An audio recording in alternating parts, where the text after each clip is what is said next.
সকালবেলা ঘুম থেকে উঠে দেখি মায়ের রান্নাবান্না কমপ্লিট, আর এদিকে আমার চোখ থেকে ছাড়ছে না ঘুম। তো hello everyone, this is Kuheli from day to day blog. আশা করি তোমরা সবাই ভালো আছো, সুস্থ আছো, আর আমরাও ভালো আছি। তো দেখো সকালবেলাতে উঠে পড়েছি, এখন ওই 8টা মতো বাজে, কিন্তু সকালবেলাতে উঠে চোখ থেকে ঘুম ছাড়ছে না। আর এদিকে এসে দেখছি মায়ের রান্নাঘরে কত কাজ হয়ে গেছে। এদিকে টিনা, তো ও হচ্ছে রুটি পরোটা, ওই যাই হোক এটা পরোটা হবে, রুটির মতো সেবে বেলছে। আর টিনা হলো ও আমাদের বাড়ির কাজ করে, তবে ও আমাদের বাড়ির একটা পার্টি বলতে পারো। তো ভাই টিফিন নিয়ে যাবে বলে ওদিকে হচ্ছে পরোটা, আর ভাই তো ভাত খেয়ে যায়, তো সেই জন্য মা এদিকে বড় বড় পাবদা মাছ ভাজছে, আর এখানে আছে ইলিশ মাছ। ভাইয়ের জন্য মোটামুটি মায়ের রান্না বান্না সকাল সকাল উঠে সব কিছু কমপ্লিট হয়ে গেছে। আর বাপি এখন শীতের অনেক কিছু সবজি লাগিয়েছে, তো সেই সবজিরই যত্ন নিচ্ছে। আর এইদিকে দেখো কাল রাতে ওই যে বারবিকিউ বানিয়েছিলাম, এখানে তার ছাইটাইগুলো পড়ে আছে। এদিকে কত কি গাছ সবজি টবজি লাগিয়েছে দেখো। আর এদিকে দুই পিসি মিলে রোদ পোহাচ্ছিল। আর এখানে না আমাদের হচ্ছে সিমের এত সুন্দর ফুল এসেছে, মানে দারুণ, প্রচুর বড় বড় সিমও হয়েছে। এবার বাড়ি গিয়ে প্রচুর সিম খেয়েছি, অনেক সিম ধরেছে। তারপর ভাই খাওয়া দাওয়া করে এই যে তাড়াহুড়ো করে বেরিয়ে পড়েছে, ঘুম থেকে উঠবে লেট করে, তারপর যাওয়ার সময় তাড়াহুড়ো ছুটাছুটি করে হুটাপাটা করে বেরোবে। আর বাপি রেডি হয়ে গেছে, ওকে নিয়ে যাবে এখন আষাঢ়িতে ওকে বাসে তুলতে। তো ওই আষাঢ়ি থেকেই বাস ধরে, আর ও এখন বেরিয়ে যাচ্ছে, বিকেলে আমরাও বেরিয়ে যাব। ব্যাস এই তো পুজো শেষ। তারপর আর কি, আর কয়েকদিন আমরাও দেশে আছি, তারপর আবার ফিরে যেতে হবে ওই সুদূর প্রবাসে। তো ওসব কথা ভেবে আর লাভ নেই, যে কটা দিন আছি সেই কটা দিনই এখানে এনজয় করে নিই। তো এই আর কি। তো ভাই এখন চলে যাচ্ছে, এই যে বাবিকে টাটা করে ভাই বেরিয়ে গেল। আর ওই দেখো দূরে আমাদের মেলাটা দেখা যাচ্ছে। তারপর ভাই বেরিয়ে যাওয়ার পর আমি এখানে না আজকে পান্তা ভাত খাবো বলে ঠিক করেছি। তো রাকেশ পরোটা খেয়েছে সকালবেলাতে, আর আমি এখানে এই যে পান্তা ভাত খাবো। পান্তা ভাতের কত কি চাট নিয়ে বসেছি সেটা তোমাদেরকে আজকে দেখাই দেখো। তো এখানে হচ্ছে পাবদা মাছ ভাজা আছে, তারপর আছে ইলিশ মাছ ভাজা, পটল মাছ ভাজাটা, সরি পটল ভাজাটা আমি অর্ধেক খেয়ে ফেলেছি। আরও ছিল আলু ভাজা, একটু অল্প আলু সেদ্ধ, ভাইয়ের ওটা ছিল, আর ছিল পেঁয়াজি। তো ওইগুলো দিয়ে আমি পান্তা ভাতটা বেশ ভালো মতোই খেলাম, অনেক দিন বাদে পান্তা খেলাম, বেশ ভালো লাগলো। আর আজকে হচ্ছে কাল থেকে প্রচণ্ড চিকেন খাওয়া হয়েছে, তাই মাকে সিম্পলি রান্না করতে বলা হয়েছে। এখানে ওই যে লাউ ডাঁটার ঝোল বানানো হচ্ছে, তো দিয়ে জ্যান্ত মাছ দিয়ে লাউ ডাঁটার ঝোল হবে। আর এখানে দেখো কত বড় বড় মাছ, পাবদা মাছগুলোর সাইজ দেখেছো কত বড়। আমি অলরেডি একটা ভাজা দিয়ে পান্তা খেয়ে ফেলেছি, আর এগুলো হবে সর্ষে পাবদা হবে। পান্তা খাওয়া দাওয়ার পরই আমি একটু গেছিলাম বাজারে, মানে বাবির চুল কাটাতে নিয়ে গেছিলাম, নিয়ে তো সেখানে গিয়ে দেখছি সেলুন দোকান খোলেনি, আজকে বন্ধই ছিল সেলুন দোকান। তো আমার জামাইবাবু বলছে কি আমি চলে আয় আর আমি হচ্ছে চুলটা কেটে দিই। তো এই যে বাবিকে চুল কাটাবো বলে রেডি করছিলাম, তখন আমার ভাইপো ও বলছে তাহলে আমার চুলটাও কেটে দাও। তো ওর চুলটা প্রথমে কাটা হচ্ছিল, তারপর বাবি ছিল লাইনে, এখন বাবি বসেছে ওর হেয়ার কাটিং করতে। তো জামাইবাবু খুব ভালো চুল কাটে, তোমাদের যদি কারো লাগে যোগাযোগ করতে পারো কিন্তু। তো যাই হোক, এখানে হচ্ছে বাবির এখন চুলটা কেটে দিচ্ছে। তো খুব একটা ছোট করবো না, মোটামুটি হালকা একটু ছোট করে নিচ্ছি, একটু সাইজ করে নিচ্ছি, কারণ চুলগুলো অনেকটাই বড় হয়ে গেছে।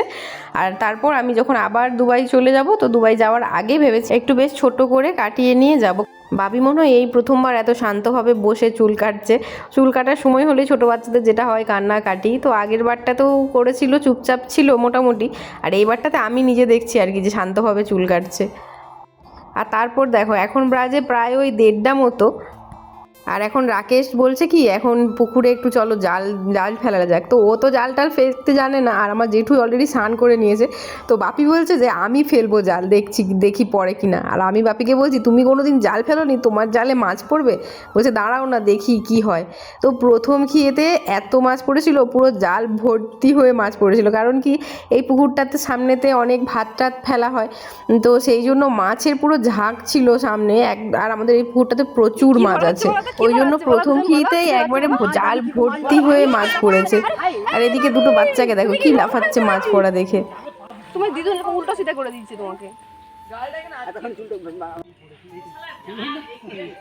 কিন্তু দুর্ভাগ্য রিন্টু দাদু একটা পোনামাই লাগাতে পারলো। আচ্ছা সর বুড়ো সরে যা বুড়ো সরে যা। না বড় নয় ওইরকম। কি বড় সেটা হচ্ছে পালাইছে ওই রকমই।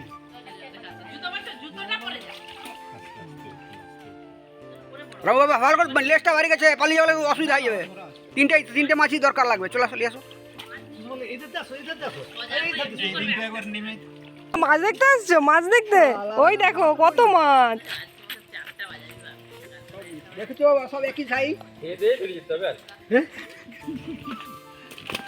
মা তো বলছে না 4টা বাজারই ভাত খেতে। এটা আমি তো বড় বলি। বলো ক্যাংলা বলো ক্যাংলা পড়ছে। চ্যাংলা আসলে ঠিক থাকবে। জালটা নিয়ে আনো না। জালটা ইস, পুকুরে কত প্লাস্টিক রে। এই যে নিটু দাও জালটা নিয়ে আসো, জালটা। অনেক কটাই বেশ মাছ পড়েছে, তবে বড় মাছগুলো এই জালে পড়েনি, কারণ হচ্ছে যে পুকুরে তো এখন প্রচুর জল আর ঠান্ডার সময় অতটা মাছ আসে না জালের মধ্যে। তো সেই বড় জালগুলো একধার থেকে টেনে দিলে সেগুলোতে অনেক মাছ পড়ে। তবে যে কটা পড়েছে বেশ মোটামুটি ভালোই, ওই 900-1 কেজির মতো করেই মাছগুলো পড়েছে। অনেকগুলোই মাছ পড়েছে। এই দেখো এখানে হচ্ছে যে এদিকেরটা দুটোই রুই মাছ আর এগুলো হচ্ছে যে মৃগেল মাছ। তো 4টে মতো মাছ রাখা হয়েছে। আবারও ওরা নেমেছে পুকুরে মাছ ধরতে। এখন আমার জেঠুর অনেক বয়স হয়েছে আর হাতে ব্যথার জন্য অতটা বেশি জাল ফেলতে পারে না, তাও অনেক জাল ফেলা হয়। আর শখ করে নিজেদের পুকুরের মাছ রাখা মানে রাখা ছাড়াও হয় প্রচুর মাছ।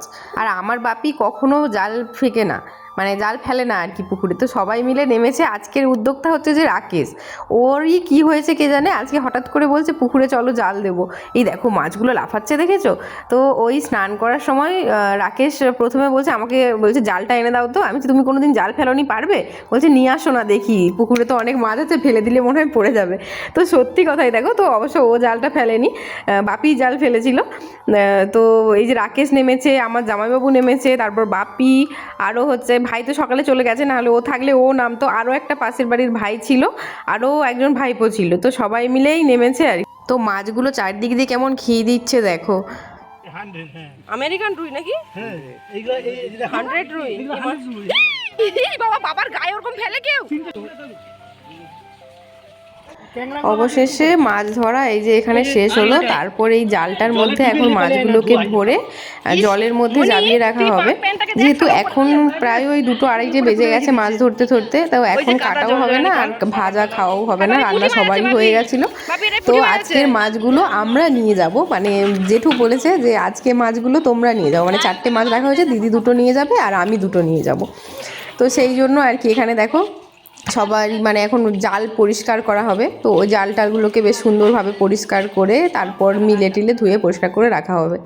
আর তারপর দুপুরবেলা ভাত টাত খাওয়া দাওয়ার পরই আমরা বেরিয়ে গেছিলাম একটু রেস্ট নিয়েই, বেশি লেট করিনি, কারণ এখন শীতকালের বেলা তো সন্ধেও হয়ে গেছে।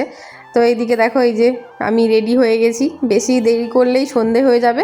ওই 3:30-4টের মধ্যেই সন্ধে হয়ে যায়, মানে 4টে বাজা মানেই সন্ধে হয়ে যায়। তার জন্য তাড়াহুড়ো করেই বেরিয়ে গেছিলাম খাওয়া দাওয়ার পর। আর এদিকে বাবি হচ্ছে যে কান্না শুরু করেছে এইবার দেখো। তো ও হচ্ছে দিদুনকে ছাড়বে না, দিদুনকে ছেড়ে আসতে হলে ওর মোটামুটি প্রচুর কষ্ট।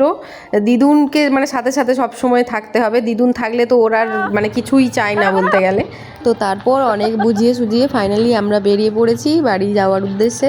তো চলো তাহলে আজকের ব্লগটাও এখানে শেষ করছি। ব্লগে যদি কিছু ভালো লেগে থাকে লাইক কমেন্ট শেয়ার করো, নতুন হলে চ্যানেলটাকে সাবস্ক্রাইব করে দিও। দেখা হচ্ছে নেক্সট ভিডিও।